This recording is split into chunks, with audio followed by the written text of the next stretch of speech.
सरोकार।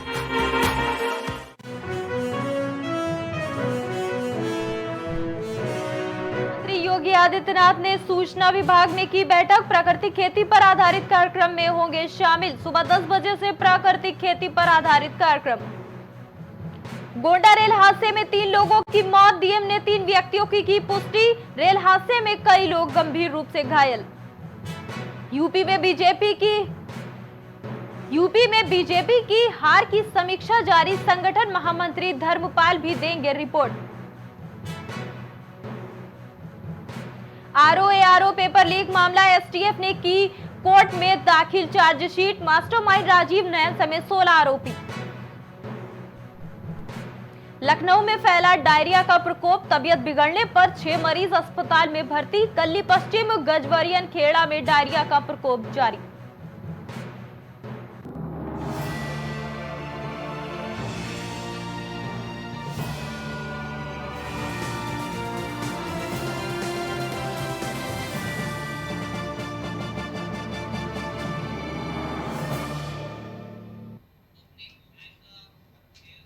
नमस्कार, आप देख रहे हैं प्राइम टीवी और मैं हूं आपके साथ ज़ेबाली। स्वागत है आपका प्राइम उत्तर प्रदेश में।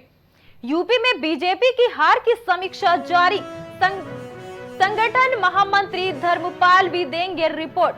बीजेपी के शीर्ष नेतृत्व को सौंपेंगे रिपोर्ट। जल्द दिल्ली बुलाए जाएंगे धर्मपाल सिंह।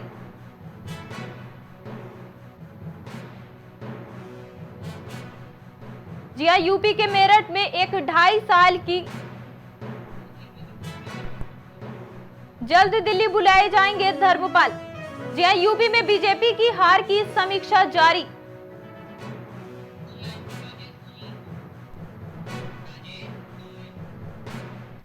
इस खबर पर अधिक जानकारी के लिए राजेश संवाददाता जुड़ गए हमारे साथ। बीजेपी के नेतृत्व में आज ये जो मीटिंग होनी है, जहां पर दिल्ली बुलाए जाएंगे धर्मपाल सिंह, क्या कहेंगे इस पर? जिस तरीके से उत्तर प्रदेश में बीजेपी देखना पड़ा और हार के सामना करने के बाद जिस तरीके से अब उत्तर प्रदेश में उपचुनाव होना है 10 सीटों पर, तो उसको लेकर बीजेपी जो है कहीं न कहीं देखा जाए धर्मपाल सैनी के जो मंत्री हैं, संगठन मंत्री, उनको दिल्ली में बुलाया गया है और दिल्ली में बैठक होगी। बैठक में समीक्षा बैठक की जाएगी और उसमें क्या कुछ आगे की रणनीतियां करना है। जो उपचुनाव होना है, उपचुनाव के लेकर उत्तर प्रदेश में क्या रणनीतियां बनाना है, किस तरीके से जीत हासिल करनी है 10 सीटों पर, इन सारी चीजों पर चर्चा की जाएगी। और उसमें धर्मपाल सिंह को बुलाया गया है यहाँ लखनऊ उत्तर प्रदेश से। तो और वहाँ अगर बात करें दिल्ली में, तो दिल्ली में वहाँ पे दिल्ली में जितने भी आला नेता है वहाँ मौजूद रहेंगे। और उत्तर प्रदेश में जो जिस तरीके से बीजेपी को खास करके हार का सामना देखना पड़ा, उन सारी चीजों को लेकर चर्चा की जाएगी। जिस तरह से उपचुनाव को लेकर अब सपा और कांग्रेस ने भी ये आदेश जारी कर दिया है कि दोनों एक बार फिर से गठबंधन बना करके ये सीट पर चुनाव लड़ेंगे उपचुनाव में। और इसी को देखते हुए अब बीजेपी भी कहीं ना कहीं तैयारी में जोरों पर है, ये कह सकते हैं। बिल्कुल, जिस तरीके से अगर देखा जाए उत्तर प्रदेश में समाजवादी पार्टी और कांग्रेस एक बार फिर से विधानसभा उपचुनाव में एक साथ नजर आएंगी, तो वहीं दूसरी तरफ बीजेपी भी कमर कस चुकी है उत्तर प्रदेश में, क्योंकि जो उत्तर प्रदेश में 10 विधानसभा सीटों पर उपचुनाव होना है, इसमें से 5 सीटों पर बीजेपी का कब्जा था और 5 सीटों पर समाजवादी पार्टी का कब्जा था। तो जाहिर सी बात है अब बीजेपी जो है 10 सीटों पर कब्जा करने की तैयारी में है। तो वहीं दूसरी तरफ अगर बात करें, इंडिया गठबंधन भी 10 सीटों पर कब्जा करने की तैयारी कर रहा है। तो इन्हीं सारी चीजों को लेकर बीजेपी की आज बैठक हार की समीक्षा दिल्ली में होनी है, जिसमें धर्मपाल सिंह को वहां पे बुलाया गया है। इन सारी चीजों पे आज चर्चा की जाएगी। चर्चा करने के बाद आगे की रणनीतियों की तैयारी की जाएगी। बहुत शुक्रिया राजेश कुमार यादव जी हमारे साथ जुड़ने के लिए।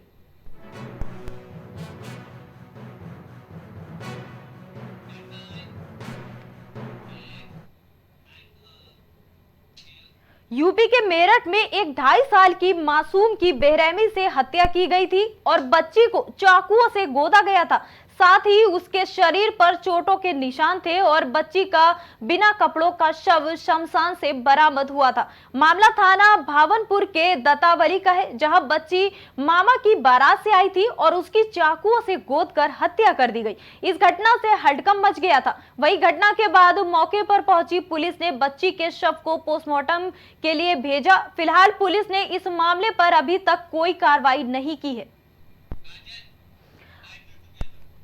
इस खबर पर और अधिक जानकारी के लिए संवाददाता राजन जुड़ चुके हैं। जी हाँ, बच्ची की इस तरह से जो शव बरामद हुआ था उसको लेकर अभी तक पुलिस की तरफ से कोई कार्रवाई नहीं हुई थी, क्या कहेंगे? देखिए, बिल्कुल 4 से 5 दिन पहले ये थाना भावनपुर के क्षेत्र में गांव पड़ता है, गांव ततावली। ये वहां की घटना है। एक गाजियाबाद की रहने वाली 3 वर्षीय बच्ची अपने पिता के साथ में यहाँ पर अपने मामा की शादी में आई थी और रात को करीब 12 बजे उसका किडनैप कर लिया गया, यानी कि उसका अपहरण कर लिया गया। वो लड़की वहां से गायब हो गई थी। वहीं सुबह 3 बजे के आसपास घर से लगभग 1.5 किलोमीटर की दूरी पर उसका एक शव मिलता है जंगल में, और बिना कपड़ों के वो बच्ची का जो शव मिलता है उसे देखकर पूरे परिवार में कोहराम मच गया। ये मामला सूचना जो है पुलिस तक पहुंची और आला अधिकारी मौके पर पहुंचे और जांच पड़ताल शुरू की।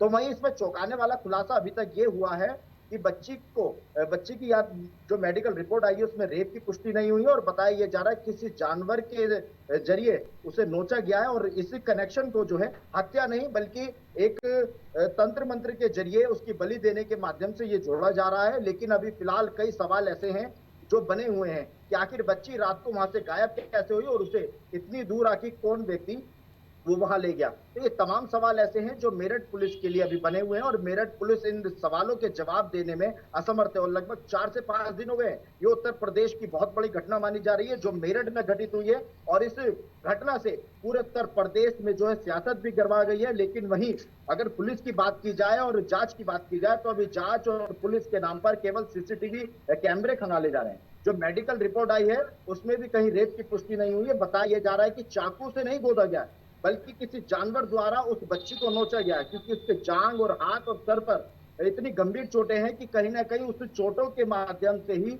उसकी जो है हत्या हुई है। तो फिलहाल सबसे बड़ा सवाल ये और इसमें पुलिस ने अब तक क्या कार्रवाई की, इन पर भी लगातार सवाल खड़े हो रहे हैं। लेकिन ऐसे सवालों के बीच में जो है परिवार में कोहराम मचा हुआ है। परिवार कुछ भी कह नहीं पा रहा है क्योंकि परिवार बहुत ज्यादा सदमे में है। जो पिता ने पाल पोस के इतने समय तक बड़ा किया, उसने अपनी बेटी को निवस्त्र अवस्था में देखा और उसके जख्मी हालत में उसे जो उसके शव को देखा तो कहीं ना कहीं चीख पुकार मच गई, और ये वीडियो सोशल मीडिया पर भी जमकर वायरल हो रही है। फिलहाल पुलिस इस मामले में कुछ भी कह पाने से बच रही है। ऐसे में सवाल ये बना हुआ है कि पुलिस इस मामले का खुलासा क्या करती है और जांच में आखिर क्या निकल के आ पाता है।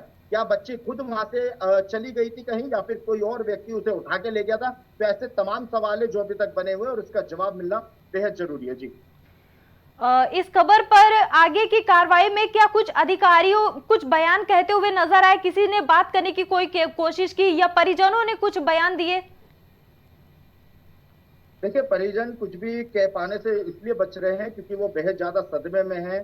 परिवार में कोहराम मचा हुआ है, मीडिया के सामने नहीं आना चाह रहे। लेकिन उन्हें अपनी बेटी की हत्या कैसे हुई या वो खुद गई, जो भी इस मामले का खुलासा है वो जिस तह तक पहुंचना चाह रहे हैं, और पुलिस से यही दरख्वास्त की है कि इस मामले का जल्द से जल्द खुलासा हो कि आखिर रात को 12 बजे हमारी बेटी बारात में से कैसे गायब हुई। तो एक मामा की शादी में आना भांजी को और पूरे परिवार को इस तरीके से भारी पड़ गया कि उसकी जान चली गई। फिलहाल सवाल अभी काफी बने हुए हैं। मेरठ पुलिस की अगर जांच की बात करूं तो जांच के नाम पर केवल और केवल सीसीटीवी कैमरे खंगाले जा रहे हैं। एसएसपी डॉक्टर विपिन टाडा लगातार कार्रवाई के निर्देश दे रहे हैं और वो खुद इस पूरे मामले पर निगाह बनाए हुए हैं। लेकिन जो कार्रवाई है वो शून्य नजर आ रही है क्योंकि कार्रवाई कहीं तक नहीं पहुंची। एक मेडिकल रिपोर्ट के आधार पर वो कार्रवाई वहीं की वहीं रुक गई है क्योंकि उसमें रेप की पुष्टि नहीं हुई, हत्या की पुष्टि नहीं हुई। उसमें सिर्फ 2 ही चीजें दर्शाई गई हैं। पहली ये कि किसी जानवर द्वारा उसे नोचा गया है, दूसरा ये कि रेप की पुष्टि नहीं हुई है। अभी तक ये माना जा रहा था कि शायद किसी ने किडनैप करके उस लड़की का बलात्कार करके उसका शव को फेंक दिया हो उसे मारकर, लेकिन ये भी स्पष्ट हो गया कि किसी ने उसका रेप नहीं किया है। ये मेडिकल रिपोर्ट बताती है मेरठ के डॉक्टरों की। तो वहीं पुलिस इस मामले में ये कह रही है कि बच्ची कैसे गायब हुई इसके लिए हम सीसीटीवी खंगाल रहे हैं। लेकिन आज 4 से 5वां दिन है। सीसीटीवी किस तरीके से खंगाले जा रहे हैं ये सबके सामने है।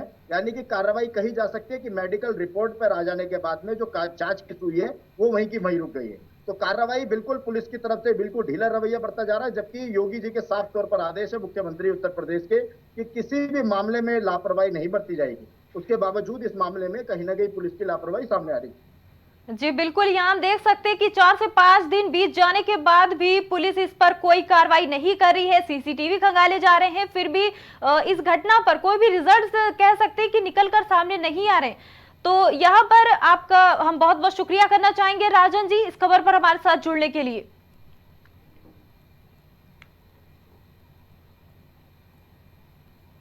जी हम आपको बता दें कि 3 साल की बच्ची की जो किडनैपिंग की खबर आ रही थी और फिर उसके बाद ये मर्डर मिस्ट्री बन गया है, क्योंकि अभी तक इस पे कोई भी रिजल्ट सामने नहीं आए हैं कि बच्ची का कत्ल आखिर किस तरह हुआ। शमशान में आपको बता दें कि इस बच्ची की लाश मिली गई और इसके पीछे ये भी अंदाजा लगाया जा रहा है कि कहीं तंत्र मंत्र तो कोई बड़ी वजह नहीं हो सकती इसके पीछे। बहरहाल अभी इस अनसुलझी मर्डर मिस्ट्री पर कुछ भी साफ नहीं है। आपको बता दें इस 3 साल की बच्ची के साथ ये जो दुष्कर्म हुआ है उसका अभी कोई भी खुलासा पुलिस द्वारा नहीं किया गया।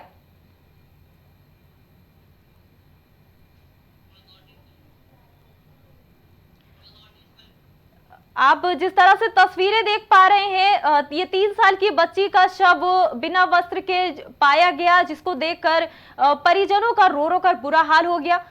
यहाँ पर ये खबर ये आ रही थी कि उसका किडनैप किया गया है या मर्डर किया गया, कुछ भी अभी साफ नहीं है, क्योंकि पुलिस के द्वारा अभी इस पर कोई भी खुलासा नहीं किया गया है।